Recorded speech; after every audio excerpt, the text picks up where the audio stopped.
Hola, ¿qué tal? Bienvenidos al Evangelio de Dios. El día de hoy tenemos un tema muy interesante que trata de una mujer, de la mujer sirofenicia, y también de una historia muy interesante, de una parábola de un señor que era muy rico. El estudio de hoy nos habla de cómo nosotros necesitamos compartir las buenas nuevas, compartir la bendición de Dios, compartir el agua que viene del cielo, como ahorita que está lloviendo muchísimo aquí en Ensenada, ¿verdad? Está lloviendo bastante, ¿verdad? La palabra de Dios es como la lluvia, el Espíritu Santo representa la lluvia, ¿verdad? La bendición más grande que nosotros podemos recibir. Por eso a los ángeles se les refiere en la Biblia como a las nubes, ¿verdad? Porque reciben la luz, reciben la bendición, el Espíritu Santo, la palabra de Dios, y vienen y la riegan en este mundo, ¿verdad?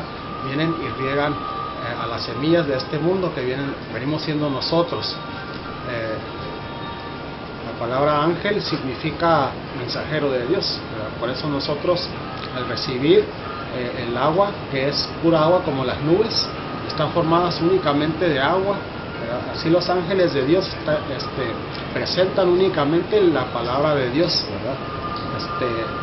Y de igual manera nosotros también deberíamos compartir únicamente las buenas nuevas, ¿verdad? Únicamente la verdad, que es la palabra, la Biblia, ¿verdad? Completa, clarita, así tal y como es.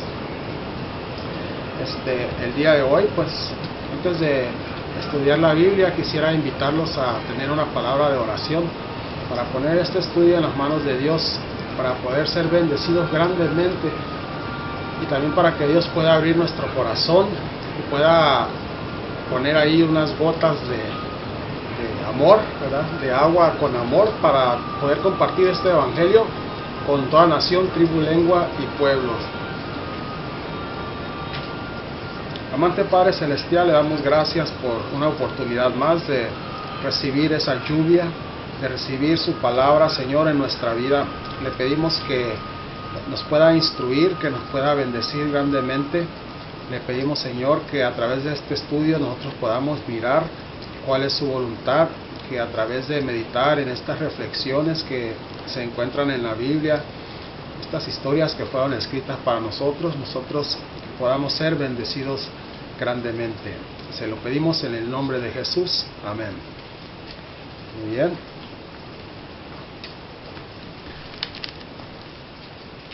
Nuestro estudio empieza en Mateo.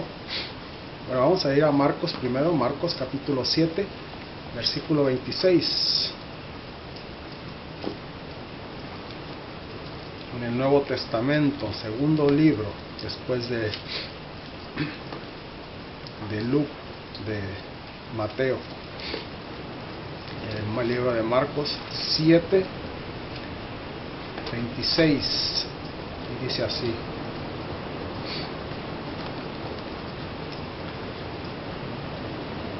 y la mujer era griega, sirofenicia de nación, y le rogaba que echase fuera de su hija al demonio. Era una mujer que era de Sirofenicia, era sirofenicia. ¿Por qué el nombre Sirofenicia? Porque esta mujer venía de esa tierra, era de Siria y Fenicia, ¿verdad? Siria pertenecía a Roma, al imperio, era uno de las provincias de Roma, ¿verdad? Siria. Y Fenicia se encontraba en ese lugar, en Siria, ¿verdad? Entonces, a esta mujer se le refiere en la Biblia, en el libro de Marcos, como a la mujer sirofenicia. ¿Okay? De ahí viene esa palabra. Entonces, esta mujer tenía una niña, una hija, que estaba endemoniada y se acercó a Jesús, ¿verdad? Y en el resto del capítulo, del versículo, aquí mismo donde estamos, en el versículo 24 al versículo 28, se encuentra esta historia, pero también la encontramos en el libro de Marcos, en el capítulo 15, un libro más atrás, un libro antes.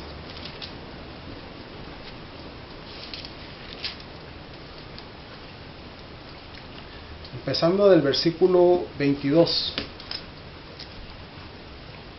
Mateo 15, 22. Y dice: He aquí una mujer cananea que había sido de aquella región, clamaba diciendo. Esta mujer era cananea. Mateo, se refiere a la misma mujer como una mujer de Canaán. Y sigue diciendo: y clamaba diciéndole: Señor, Hijo de David, le hablaba a Jesucristo, ten misericordia de mí, mi hija es gravemente atormentada por un demonio. Pero él no le respondió palabra, y sus discípulos vinieron y le rogaron diciendo: despídela, pues da voces tras nosotros. Iba Jesucristo, pero él aparentemente no le hizo caso, aparentemente la ignoró, ¿verdad? Esto Jesucristo lo hizo a propósito, la ignoró y siguió adelante. Entonces sus discípulos le dicen a Jesucristo: esta mujer viene atrás de nosotros, ¿verdad? ¿Por qué no la despides para que se retire? Y sigue diciendo: pues da voces tras nosotros. Iba hablando atrás de ellos. Y él respondió y dijo: ¿no soy enviado sino a las ovejas perdidas de la casa de Israel? Entonces ella vino y le adoró diciendo: Señor, socórreme. Mas él respondió y dijo: ¿no está bien tomar el pan de los hijos y echarlo a los perrillos? Y ella dijo: sí, Señor, mas los perrillos comen las migajas que caen de la mesa de sus señores. Entonces respondió Jesús y le dijo: oh mujer, grande es tu fe, sea hecho contigo como quieres. Y su hija fue sanada desde aquella hora. Amén. La señora tuvo fe, la mujer tuvo fe y su hija fue sanada y Dios hizo el milagro, ¿verdad? Nosotros a veces necesitamos acercarnos a Dios con mucha fe, ¿verdad? Para que Él pueda hacer un milagro en nosotros, pero también en nuestros seres queridos, ¿verdad? Dios escucha las oraciones. Esta es una lección para los apóstoles, los discípulos que iban con Jesucristo en aquel entonces. Y lamentablemente hoy en día también encontramos el mismo estado espiritual entre nosotros mismos. En aquel entonces Dios quería mostrarles una lección aquí a los discípulos, ¿verdad? Les quería mostrar de que no tenían que tener diferencias. En aquel entonces los judíos, el pueblo judío, el pueblo de Israel, el pueblo de Dios, no se mezclaba con otras ciudades y con otra gente que no fueran del mismo pueblo, que no fueran israelitas, que no fueran de la tribu de Israel, de judíos, que no fuera del pueblo judío. Y no compartían y los miraban menos y tenían una gran muralla, ¿verdad? Habían puesto una gran pared y Jesús quería demostrarles de que no debemos de ignorar a nadie, ¿verdad? El que viene a nosotros debemos de atenderlo. Esta mujer, así como ella se acercó, ¿verdad? Y ella insistió, nosotros también debemos de insistir en recibir la bendición de Dios, ¿verdad? Ella se conformó con las migajas, ¿verdad? Con las migajas, con una pequeña porción, ¿verdad? De lo que es Dios. Nosotros cuando nos acercamos a Dios, ¿verdad? Muchas veces queremos todo rápido, ¿verdad? Todo rápido, una transformación y una bendición y un milagro, beneficio propio rápido, ¿verdad? Y grande, ¿verdad? Pero esta mujer fue humilde y le dijo: Señor, con un poquito de su poder, ¿verdad? Es suficiente para ser bendecida. Y el día de hoy estamos recibiendo un poquito de ese poder, pero el milagro que está haciendo Dios en nosotros, ¿verdad? Es grande. Es grande porque Dios cuando hace algo lo hace completo, ¿verdad? Y basta con una gotita de agua para poder transformar nuestra vida completa, ¿verdad? Para tener un efecto maravilloso, grande, ¿verdad? Un impacto a nuestra vida, un milagro, una transformación, ¿verdad?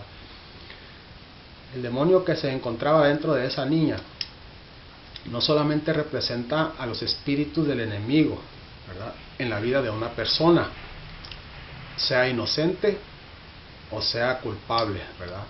Lo haga intencionalmente o desintencionalmente, como esa niña, ¿verdad?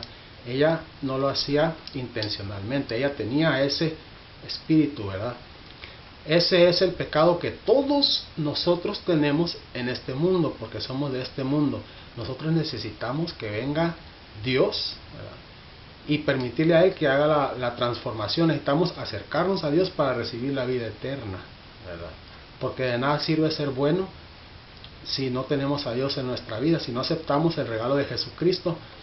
De nada nos va a servir. Por nuestras obras, por nuestro propio camino no vamos a llegar al cielo. Con nuestro propio puente no vamos a llegar al cielo, ¿verdad? Necesitamos a Cristo. Él es el puente. Él es la llave que abre la puerta del cielo. Jesucristo es esa llave.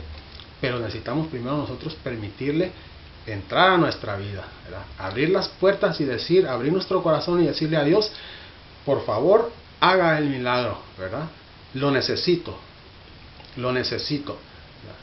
Porque nos damos cuenta de que por nuestras propias fuerzas nunca podemos salir adelante. Podremos salir adelante en las cosas de este mundo, en las cosas que algún día van a terminar, pero en las cosas que son eternas, son las que no se miran, son las que Dios nos quiere dar.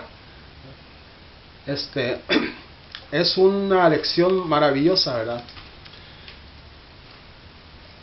Aquí Cristo nos está mostrando una gran lección, esa gran barrera que el pueblo de Dios, en aquel entonces el pueblo judío, había construido para separarse del pueblo, ¿verdad? Para separarse del pueblo completamente, no mirar al extranjero, ¿verdad? Pero Dios, Jesucristo, aquí nos muestra una grande lección de que no debemos de hacer excepción de gente, de nadie, ¿verdad? Debemos ayudar al que viene a nosotros, tanto el que viene a nosotros y también como el que no viene, ¿verdad? Necesitamos llevar el mensaje y llevar la bendición.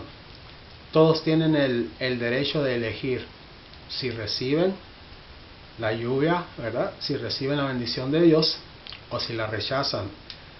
Nosotros no podemos decidir por nadie, pero sí es nuestro deber llevar ese mensaje, tumbar esa pared que nos separa.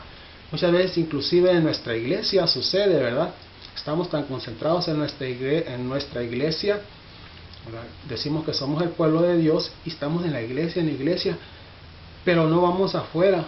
Estamos aquí, por decir, en esta casa, pero no vamos al vecino, pero no vamos a las demás personas, ¿verdad? Y hay un mundo que nos rodea que necesita de la palabra de Dios. Por esto este mensaje debe de ser proclamado, no nomás ahorita, sino que todo el tiempo así fue. Todo el tiempo Dios tuvo profetas para llevar este mensaje a todas las personas, por todas partes donde anduvieran. Vamos a ir a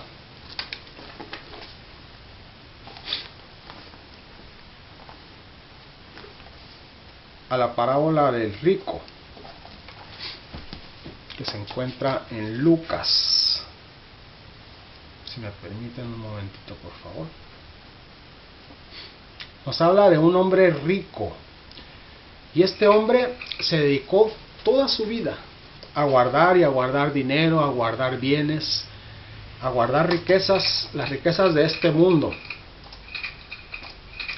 Y fíjense lo que sucede, es muy interesante, me encanta esta historia.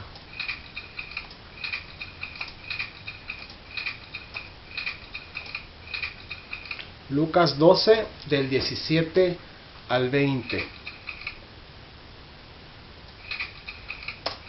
Y dice así: también les refirió una parábola.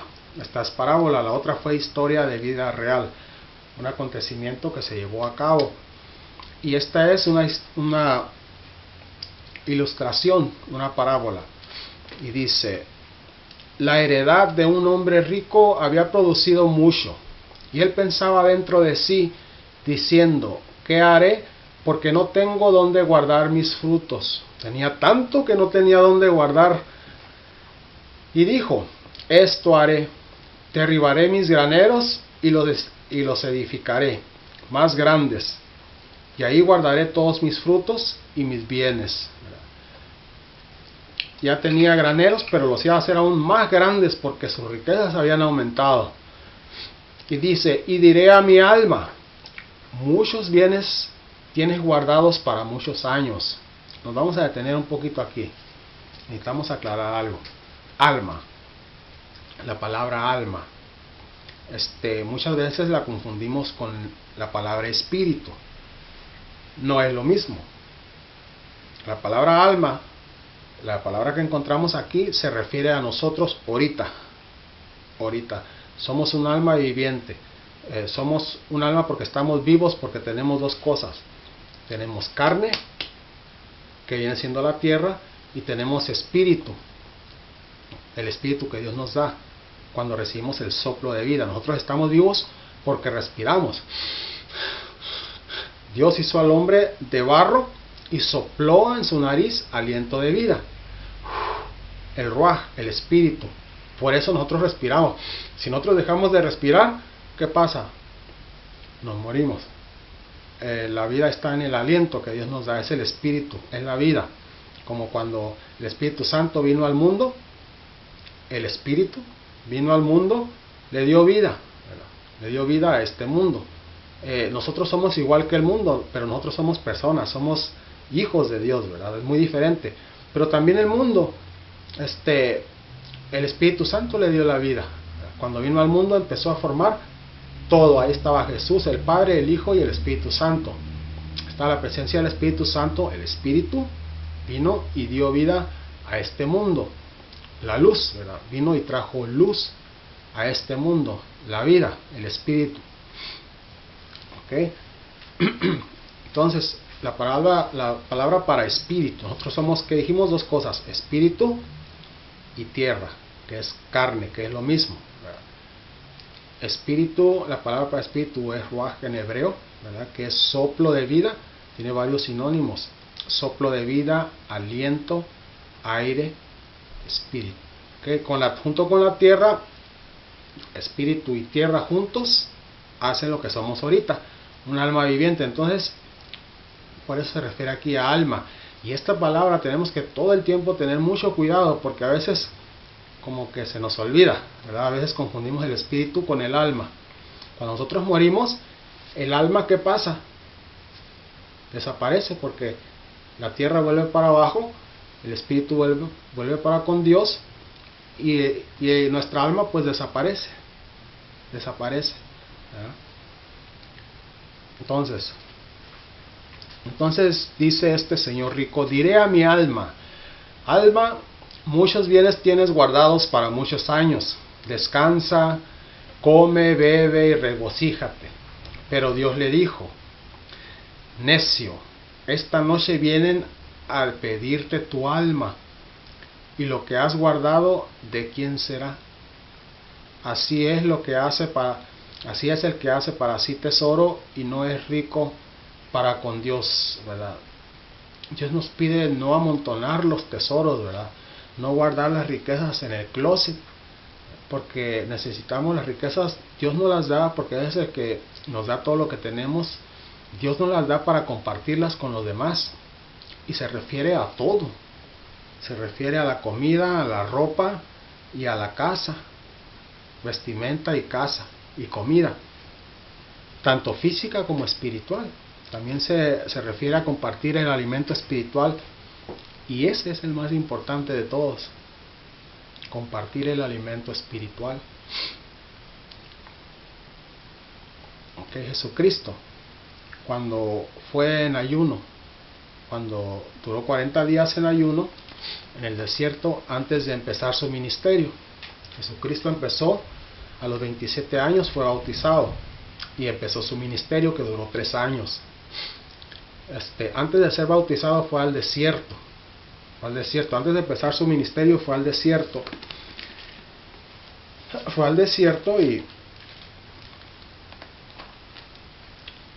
y ayunó. Bueno, por 40 días ayunó, dejó de comer pan y de tomar agua. En Isaías nos habla del ayuno, Isaías 58.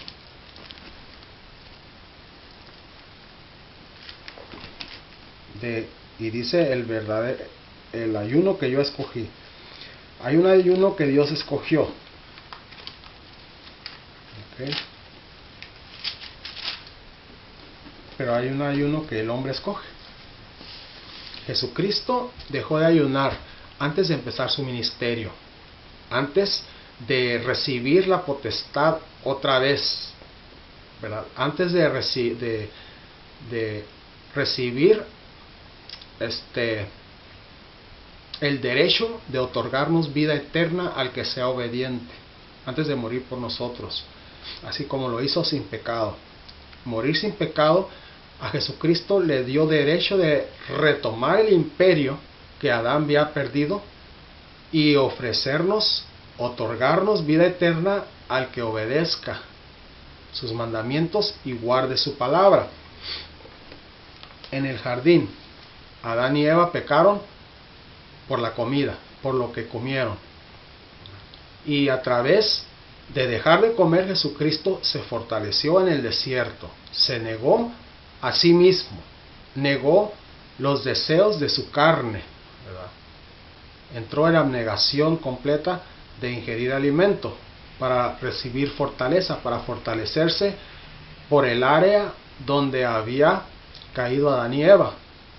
¿Okay? Entonces aquí en el capítulo 58 de Isaías nos habla del ayuno que Dios escogió. ¿Y cuál es el ayuno que Dios escogió? ¿Cuál es el ayuno que Él escoge? El que Él nos pide, ¿verdad? Él escoge, fíjense. Versículo 6. ¿No es más bien el ayuno que yo escogí? Desatar las ligaduras de la impiedad, quitar las pesadas cargas, dejar ir libres a los quebrantados, que rompáis todo el yugo. No es que compartas tu pan con el hambriento, y a los pobres errantes metas en casa, que cuando vieres al desnudo lo cubras, y no te escondas de tu propia carne. Entonces nacerá tu luz como el alba. Entonces, como en la mañana empezará a nacer tu luz cuando nosotros empecemos a compartir el Evangelio. No es que compartas tu pan con el hambriento. El primero que nos pide, compartir el pan con el hambriento. Después, a los pobres errantes meter en casa y que cubramos al desnudo. Aquí se refiere tanto como material como espiritual. Llevar a la gente a la iglesia, invitar a la gente a tu casa, vestir al desnudo, ¿verdad? Vestirlo con ropa al que necesita, y también vestirlo con la justicia de Cristo. Vestir al desnudo. La palabra en la Biblia desnudo significa una persona en pecado. Cuando alguien está en pecado, tú lo cubres, como en el Edén. Adán y Eva pecaron y se dieron cuenta que estaban desnudos, ¿verdad? Porque estaban en pecado. De igual manera, cuando nosotros miramos a alguien en pecado, nos acercamos, le presentamos a Jesucristo, el que perdona nuestros pecados si nos arrepentimos y si confesamos la justicia de Jesús. Somos justificados, revestidos con la vestimenta blanca de Jesucristo, limpiados de nuestros pecados, recibimos vestimenta blanca, ¿verdad? Ahora ya estamos limpiecitos. Así cubrimos al desnudo, presentando a Jesucristo. No es que nosotros lo limpiemos, ¿verdad? No es que nuestras palabras toquen su corazón, sino que el que hace el trabajo, la obra, es el Espíritu Santo. Nosotros somos conductos, portavoces. Somos portavoces de Dios. El que tiene el poder y hace el efecto, y el que convence, es el Espíritu Santo, el poder de Dios, Jesucristo, el impacto que Jesucristo causa en nuestra vida. A nosotros darnos cuenta cómo Él vino y lo entregó por nosotros, ¿verdad? Lo que Él hizo por nosotros. y lo que Él está haciendo ahorita por nosotros, y lo que Él va a hacer por nosotros, presente, pasado y futuro. Estas tres etapas de tiempo, todo el tiempo lo encontramos a través de la Biblia, presente, pasado y futuro, ¿verdad? Y todos son importantes, todos son importantes, ¿verdad? Y quisiera invitarlos a que en ese futuro nosotros podamos estar, ¿verdad?, algún día, estar allá con Dios en el cielo, compartiendo, ¿verdad?, recordando cómo Dios hizo ese llamado, cómo Dios nos transformó día tras día, con gota tras gota de la lluvia que Él nos manda del cielo, a través de su santa palabra, a través de las nubes que son los ángeles, a través de sus portavoces, los mensajeros de Dios.